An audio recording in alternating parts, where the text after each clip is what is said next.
আসসালামু আলাইকুম। তনি কাপড় ব্যবসায়ী তনি এবং অনেকগুলা এন্টারপ্রেনিয়র ছিল, মানে ওমেন এন্টারপ্রেনিয়র। সব থেকে দুঃখের বিষয় হচ্ছে তারা জামাতকে নিয়ে সংবাদ সম্মেলন করেছে।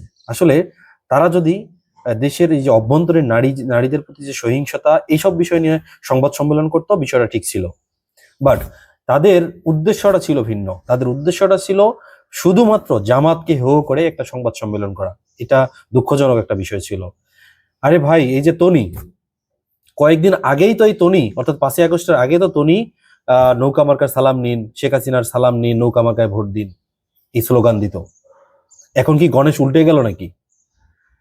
যেই তনি যেই তনি নেগেটিভ মার্কেটিং করে করে সে মানুষের বিছানায় যায় যায় আজকে এই অবস্থায় দাঁড়িয়েছে, সেই তনি জামাতের বিরুদ্ধে কথা বলে। তাদেরকে বয়কট করুন। ধন্যবাদ সবাইকে।